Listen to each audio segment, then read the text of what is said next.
Leaving your baby to sleep in the car seat or capsule after you've arrived at your destination is often quite tempting.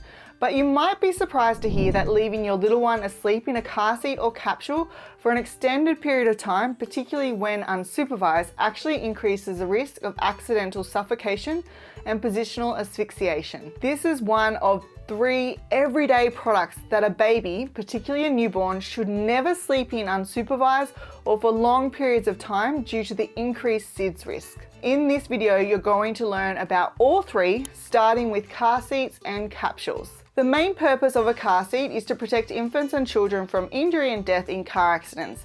They are not designed for safe sleeping. It may be really tempting to leave your baby to sleep in a car seat after the journey is finished, but it's really important to take that baby out of the car seat or capsule once you arrive at your destination. Now, I know how hard this is. The last thing you want to do when your baby is sound asleep in a capsule is actually wake them up and take them out. But the reason I say this is because research has shown that when babies are left in an upright or slanted position, which is the position that they are in when they're in a car seat or a capsule, and they're unsupervised or they're in it for a long period of time, they may be placed at increased risk of sudden infant death. And there are a few reasons for this. Firstly, when a baby is sitting in a car seat or a capsule, the baby's neck may actually fall forward and put them in that chin to chest position. And when they're in this position, it actually blocks the baby's airways and can lead to positional asphyxiation. Now, parents often use pillows as a way to counteract this, but it should be noted that these pillows should never be placed in a car seat or a capsule. And this is because babies can actually twist their head into that soft padding, which is being used to prop them up, and that can lead to suffocation, or the pillow itself may move, or it can exaggerate that chin to chest position. Another reason that babies are at increased risk of sudden infant death is because when they're in a car seat, the extra padding in car seats, which are required to ensure your little one's safety in the case of a car accident, can actually increase the baby's overall body temperature and result in overheating. And overheating is a known risk factor for sudden infant death in infants and SIDS. And lastly, if you use the car seat or the capsule outside of the car, your baby's at risk of falling from the car seat or capsule or becoming trapped. You might be thinking, this is absolutely ridiculous. I've never heard of it happening to a baby, and it's certainly never going to happen to mine. But the US National Center for Fatality Review and Prevention data from 2004 to 2014 found that there were 11,779 infant sleep-related deaths during that period, and of those, 348 occurred in sitting devices.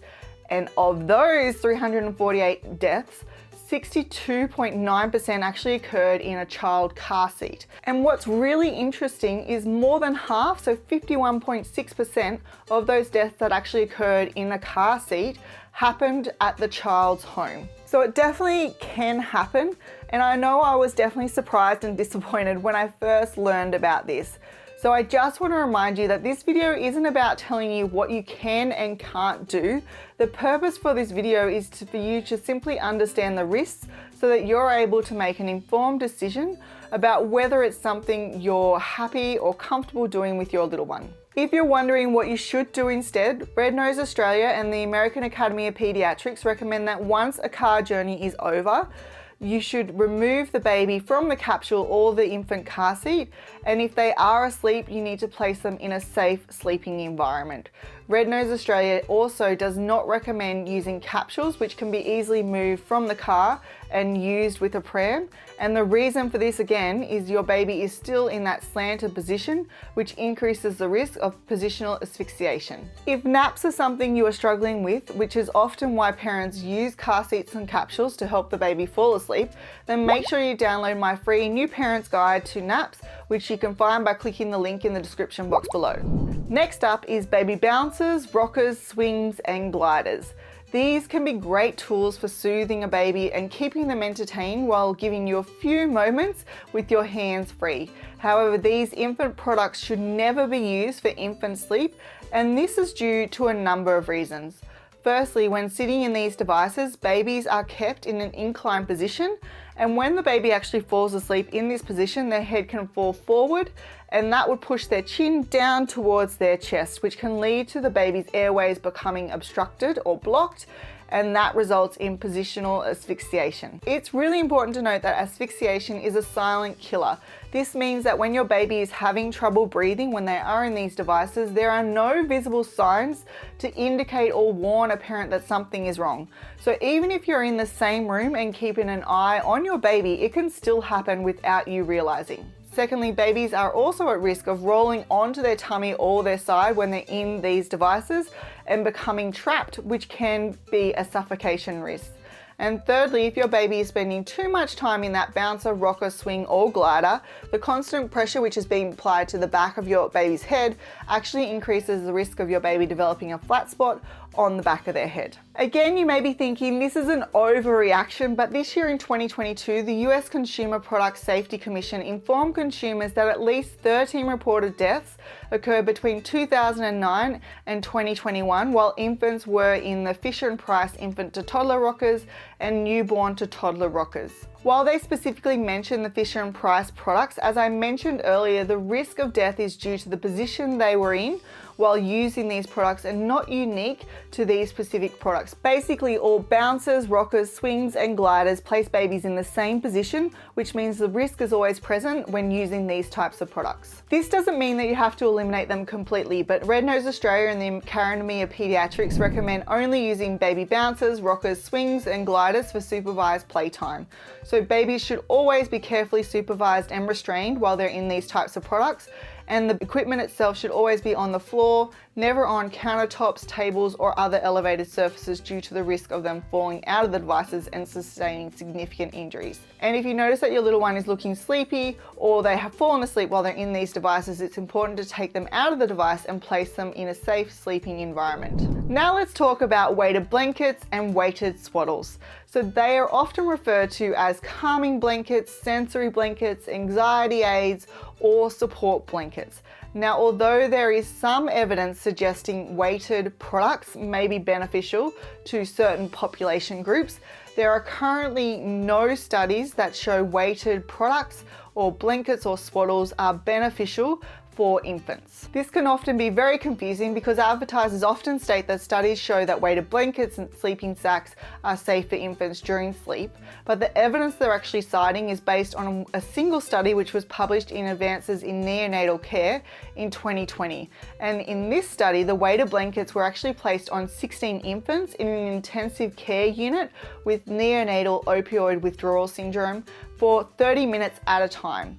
Now, when the blankets were placed on these infants, the infants themselves were actually placed on heart rate and respiratory monitors during that entire time. And there was a member from the study team who actually remained in the infant's room and directly watched that baby for the entire time that that weighted blanket was being used. And the weighted blanket itself was only being used for 30 minutes at a time. Now, in the home environment, it's obviously not possible to watch your baby the entire time that they are sleeping. So you cannot assume that it is actually safe to use weighted blankets or weighted sleeping bags at home. In fact, using weighted blankets or weighted swaddles or sleeping bags with an infant can actually cause harm, and this is due to 3 reasons. The weight of the weighted swaddle or blanket could actually make it difficult for your baby to expand their chest and take in that air, which reduces their ability to breathe properly. In fact, there are babies that have died when pressure is being applied directly on or against their chest. Also, the additional weight of a weighted blanket or a sleeping bag can actually make it more difficult for the child to roll from their tummy onto their back if they accidentally roll onto their stomach. And we know that sleeping on one's stomach, particularly in that early stages of their life, actually significantly increases the risk of SIDS. Also, if you are using a weighted blanket, then the weighted blanket itself can actually cover your baby's face and obstruct their breathing. And lastly, because there are no safety regulations for these products, they are often made from heavy or thick materials, and that can increase the risk of overheating, and overheating is a known risk factor for SIDS. So although advertisers promise weighted blankets and swaddles or sleeping bags can actually help your baby fall asleep quickly and extend the time they are asleep for, in my opinion, it's best to stay away from them completely. In addition to weighted blankets and swaddles, there are several baby sleep products that seem completely harmless but significantly increase the risk of suffocation, overheating, positional asphyxiation, and more. So make sure you check out this video next to learn exactly what these baby sleep products are and why you should keep them out of your baby's crib. Thanks for watching, and I'll see you next week.